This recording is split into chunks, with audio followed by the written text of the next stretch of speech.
Friends, today I'm making a bowl cozy. I know that is extremely simple, but I just need it so badly in my life. I want it to be really sweet and simple and treasureful because I have soup basically every single day. It's one of my favorite things to have, and I despise getting my little hands scorched on a hot ceramic bowl. So it is officially time to clothe my soup bowl with a beautiful handcrafted bowl cozy, and I'm just gonna bring you along for the process. Okay, enough yapping. Let's make this bowl cozy. Also, if we've never met before, my name is Carly. I'm a sewist here on YouTube. I love sewing. I love making things. It's so powerful and exciting and good. If you like that stuff, stick around. And if you're looking for a bowl cozy tutorial, this might not be your video. This is gonna be like a bowl cozy sewing vlog where I have fun and live my life, but also sew a bowl cozy. So that's all, let's get started. Now, bowl cozies are fairly simple to create, I believe. All you're going to need is some cotton fabric and then some wadding. That should be also 100% cotton. The reason why you want your fabrics and your wadding to be cotton is so if you want to put it in the microwave, you technically could. I never put mine in the microwave, but I'm just following the directions that I read on the internet. Now, if you wanted to be really quick with it, you could just use regular fabric, but I am going to use this as an exploration of patchwork and color because I feel like it has to be interesting. So I'm gonna get all of my scraps out, have a play, and see what I like. When I select fabrics for patchworking, I really like to be intuitive with the process. I don't particularly like to get a strict color palette out. I don't focus too much on what the prints are or the colors necessarily. Sometimes I pay attention to whether they are a dark, a mid, or a really light toned fabric. But more or less, the game that I like to play is,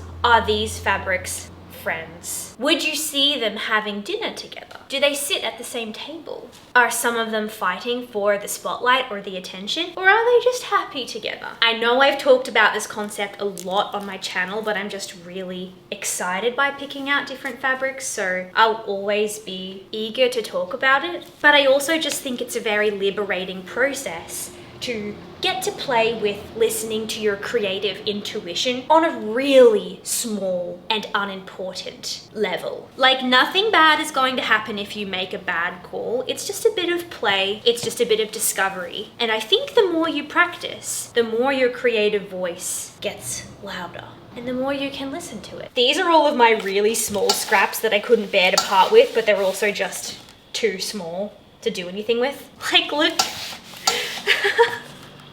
Look at these little ducks. This is going to be the perfect project for using up all of my tiny little pieces. Oh, this has been starched. Get out of here. You're too starchy. I've prepared my scrap fabric, and I think I want to do one side just out of one single cotton fabric. So this is also here. Now I need 2 squares and 2 cotton wadding squares. For this project, I was inspired by a technique that YouTuber and artist Victoria Jin demonstrated in a recent video, where she created a delicious textile out of weaving ribbons together. She is making extraordinary sewing videos on YouTube, guys. I highly recommend checking her out if you haven't already. Obviously, that's a very subtle look if you're using a white thread on a light fabric, but you could use a contrasting thread. You could do a lot more stitching, completely cover the fabrication. You could even use lots of different colors of threads. There's lots of options. But for the bowl cozy, we don't need a lot of securing stitches for the wadding and the cotton. So this is going to be perfect, and it just adds this really nice feel to it. I like the feel of the stitches. Moving onwards.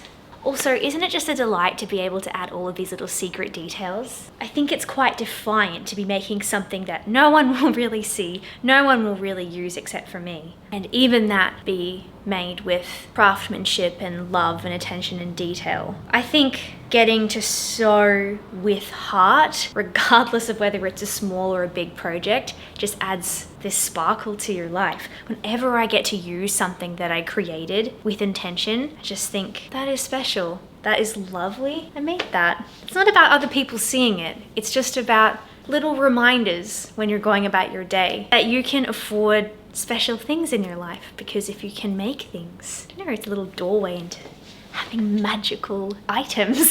Do you know what I'm trying to say? I might be being a bit exaggerative, but I just think it's exciting to pour creativity and love and passion into the smallest thing as well as larger things. I'm gonna do one more round of stitching.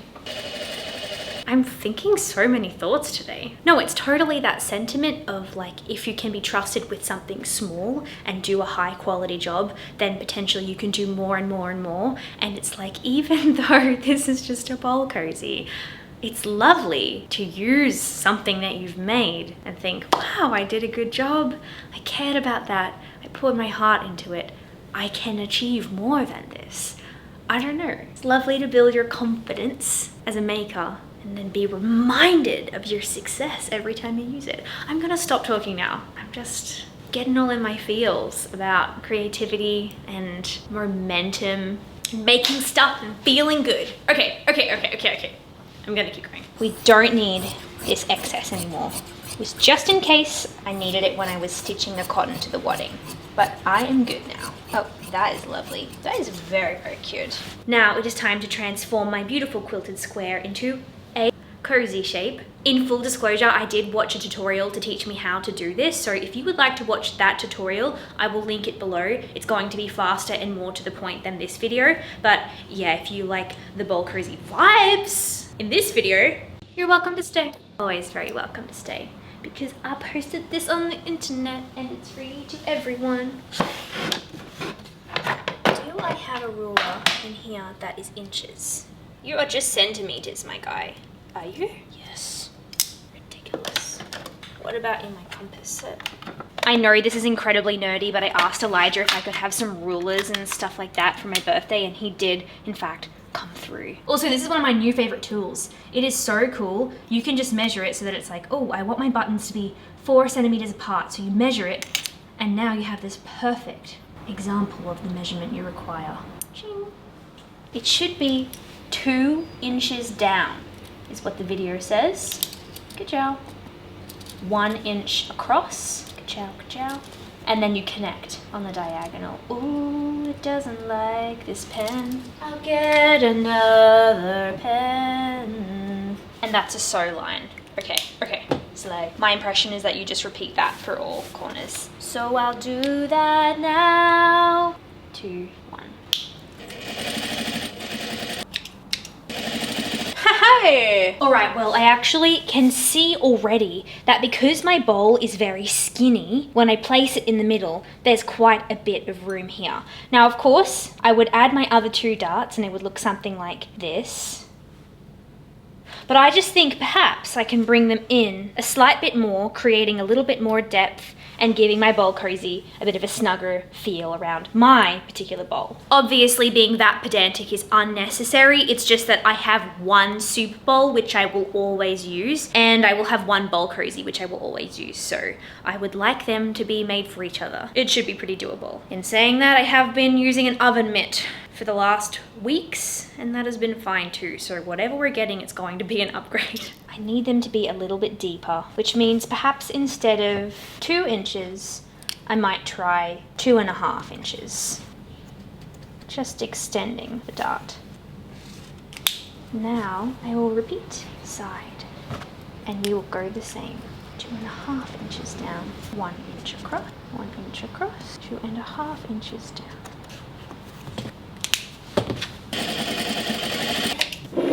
There's my cozy. There is my bowl. Ooh, that's nice. Still a bit big. Yes, it is still too large for my liking. I'm just gonna pretend like I'm eating my soup on the couch. Too big. too big. I'm going to bring those darts in a little bit. Not me tailoring my bowl cozy. I think it is also too big of a square. 10 inches too big for my bowl. It could be perfect for yours though. You don't have to be afraid to put your dream in action.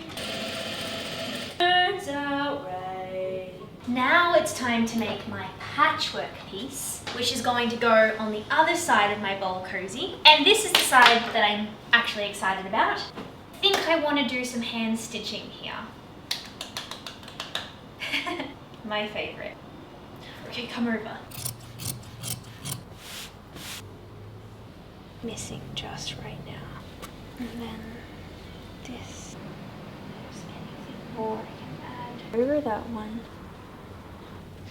That's cool, I think. Now, how do I even transport this? I should have thought about that sooner.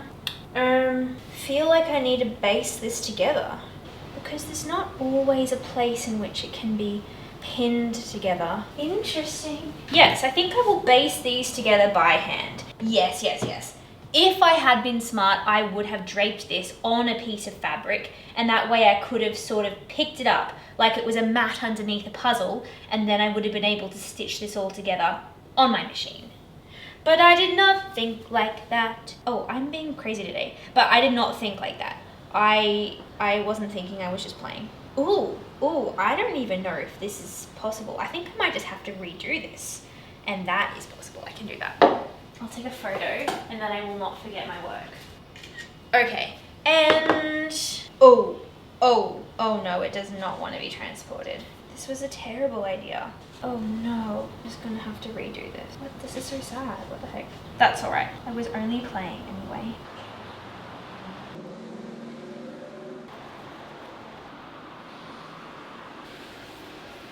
In my endeavour to make this stitching process as enjoyable as possible, I am going to hand baste all of these patches down. I'm going to show you my favourite technique for doing a lot of basting stitches. Surprisingly very quick. And just about invisible, so if you don't want the hassle of removing them, this is quite a good technique. Now for a basting stitch, you don't need to do a knot at the end or anything like that. You can just get started. And what I do is the smallest stitch. I basically catch a few threads on the top, and then I just jump around all over the place doing really big strides underneath the fabric. So for example, I can just go over here.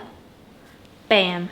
And it will be really ugly looking on the underside, but that won't matter because no one will see it. And then I just do these really tiny little pinprick stitches, and that acts basically as a semi-permanent pin. And I just make sure that every single piece of fabric has a few different stitches in various locations, and it holds everything together rather nicely. So for example, this is where my thread has come out of the fabric, and I'll just place my needle in, basically in the same place, but just slightly next to it, and then I will poke the needle out again, about an inch away underneath.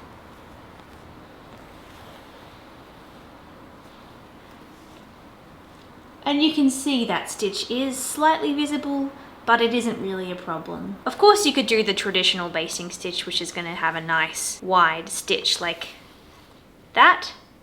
Either is completely effective, and it just depends on whether you would like to remove the stitch later or not. I truly love hand sewing now, but when I started sewing, I was incredibly resistant to doing any sort of hand finishing. The idea of doing basting stitches or a blind hem stitch or anything like that just made me feel so sad. I think I was just really motivated by getting a project done as fast as humanly possible.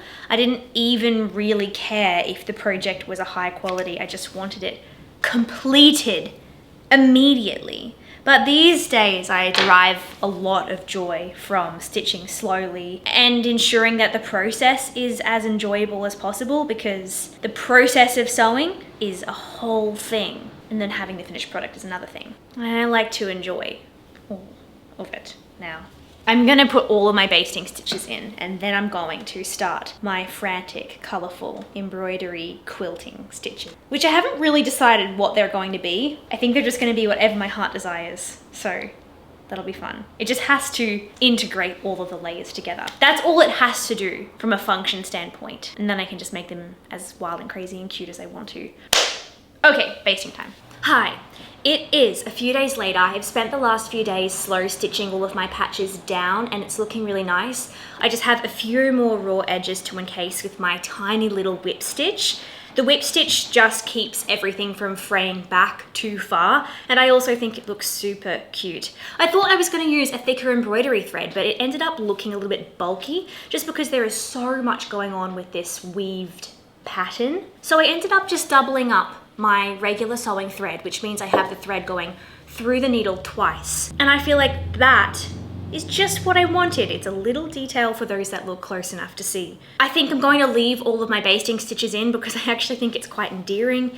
It's a charming homemade look. I'll just do a few more stitches and then I'll be ready to cut this fabrication into its 10 by 10 inch square. And then I can just construct this shape using my patchwork textile. Some people would just call this a whip stitch, but I am inspired by sashiko mending when I work on patchwork projects like this. I used to be very afraid of leaving any sort of fabric edge raw or exposed, but these days I have a lot more trust in the process. It's very normal for a sashiko project to incorporate a fabric with a raw edge. And I actually did this mending job about 2 years ago, and I have put this bag through the wash multiple times, and the fabric does fray a little bit, but it doesn't really go past where the stitches are, and I think it just brings out this gorgeous natural distressed detail. I probably wouldn't leave raw edges exposed on clothes or things that are going to see a lot of wear, but for something like a bowl cozy or some mending,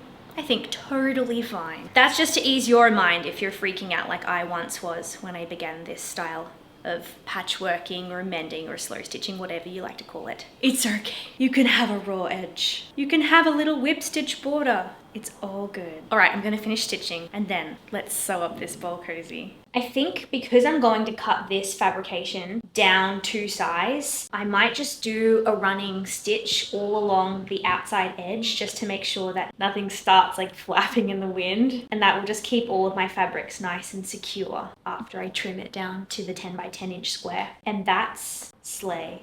That's a slay. Do you have any questions for me? Anytime I do stitching, I always am scared of my finger, of the needle going into my finger. Really? Yeah. Do you actually prick yourself a lot? I never pricked myself, but if I'm trying to like shove it through, I'm like, I'm gonna shove this wire into my finger. Or it's like, the fabric is sometimes so thick and my needle feels like it's getting stuck. Yes, that's bad. And it's like, how do I mitigate that? Yeah. Or is that just like a thimble thing? The thimble can definitely help. The practice with your coordination will get better and better with more stitching, and you'll just know, you'll trust where the needle is. But I still prick myself like fairly frequently and it does hurt. But when you have thick fabric, this is to answer your other question, when you have thick fabric and you're really struggling to pull the needle through because it is a small thing, you might be better off working on pulling the fabric. Let me do an example. Some sashiko stitches, you'll bring your fabric through many times. So you'll do a nice long running stitch and it might just be like really pleated like this. And pulling the needle through can be quite turbulent, but you can just hold the needle and then pull the fabric through, and it just makes everything move so much more smoothly. And I just learned that recently when I started doing sashiko, or they were like, I think they're called zokins. They're like Korean slow stitch washcloths made out of secondhand or scrap materials, and that's something that I learned from making zokin. Sorry if I mispronounced. Cool. Did that answer your question? Yeah.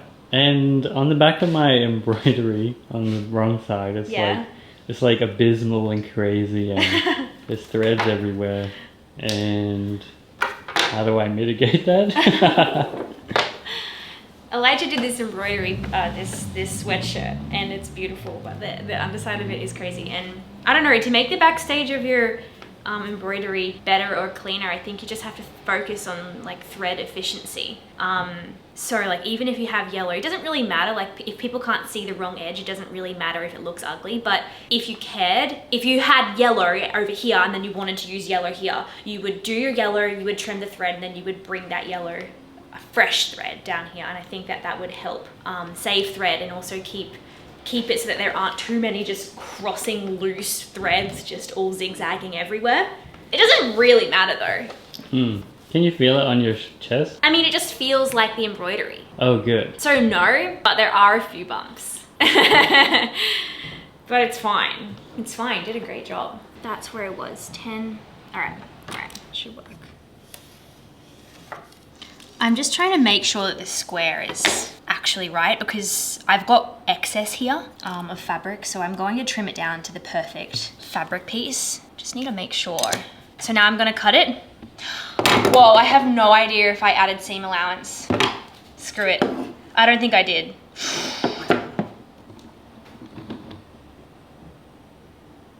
Maybe I need to watch my clip back. I think it will show. Okay, I watched the clip back and I did add a 1/2 inch of seam allowance. So thankfully, I checked that and I will be adding seam allowance. I guess so it's a 10.5 inch square for those playing at home. You guys know how I did quite a few adjustments on the first side of this bowl cozy to make it perfectly fit. I knew that I was gonna forget what those adjustments were. So I wrote them on my ironing board, erasable marker. Thank you, past Carly. 3 centimeters across, 8 centimeters down. And then this is the sew line. I'm just gonna repeat that for all 4 center marks. Bada bing bang boom, skidip da dap dap deep. 3 drawn on this quilt budding. Good enough. 3, 8. And the angle of that diagonal line will change depending on what size bowl you have. You might have a really deep bowl or really big, I don't know. You can have a play around, but it needs to be a diagonal. And you're basically making a dart? Yeah, it's literally, yeah, it's exactly right, it's a dart. You'll often use a dart to create a shape in a flat pattern piece. And that's exactly what's going on here. A little bit of tailoring, you could almost say. There you go. Looks great. Before I sew these 2 sections together, I'm just gonna check that they fit properly. And I just wanna check that before I also cut my seam allowance. Oh, it's so cute. I mean, I think as long as these edges here are like the same-ish width, should be fine. And I think on the tutorial, she was like, it's fine if they're a little bit different. It'll all come out in the wash. Let's check if my bowl fits well. Soup bowl. It's pretty good. It's like not perfectly tailored, but it's good. It's so sorry guys. We actually had a little lunch break to have lunch with my brother and his girlfriend Amelia, and they gave me some presents, including Amelia hand knit this headband for me. Can you see this? It's beautiful. I just needed to explain to you the change in my hair accessories. Okay, let's finish this bowl cozy. I trimmed the seam allowance off my patchwork one, and now I have 2 similar shells, and we're going to put these right sides together. Right side, right side. And I'm going to do my very best to align the darts. Because the darts being aligned is the most important thing, and I think we can sort of shimmy the fabric around the rest of it. You can see all of my stitches. Crazy. Whoa. I guess I'll just pin one more here for safety. And now that it's pinned, I'm just going to sew all the way around this edge, leaving probably a 2 or 3 inch gap so that I can turn it right sides out.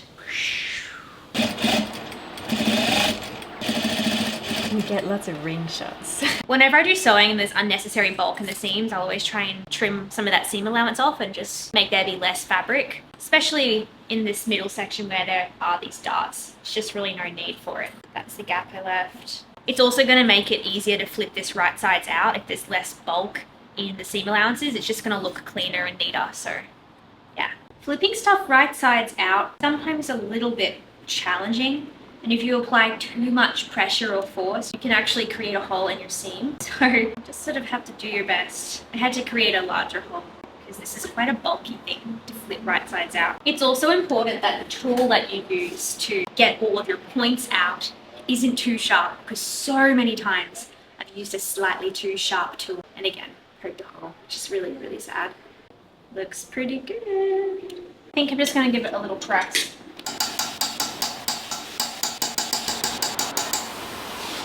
And now I have this tiny little bit that is left unfinished. So I'm just gonna tuck that seam allowance under and give that a press. And you could machine stitch this closed by top stitching it along this edge, or you could stitch it closed by hand for a more invisible look. And that is probably what I will do, as I greatly enjoy hand stitching.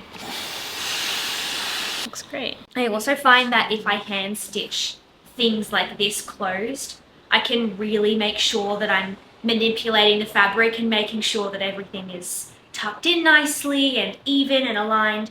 Sometimes on the machine I just get a bit caught up in it and then it's stitched all of a sudden. So I appreciate having the extra time and maneuverability when I'm doing a finish like that. Almost done. I really should be doing an invisible stitch here, but I'm quite bad at doing any invisible stitches. I think I'm bad at them because I just don't mind things being slightly visible, so it just really doesn't incentivize me to improve. I'll try though. How about I just go ahead and give it a crack? Also, because my patchwork was patchworking layer, cotton layer, then the cotton wadding, it's extra fluffy and protective. I think it's going to be super helpful in not scorching my hands. How would you feel if I asked you if I could do a puzzle with my mum tonight?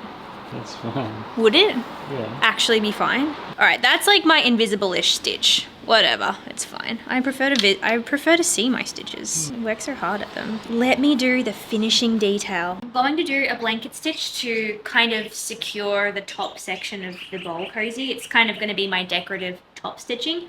I will link a great tutorial on how to do a blanket stitch if you are interested. It's almost whip stitch adjacent, but you're doing this little knot that sits at the top of the seam here.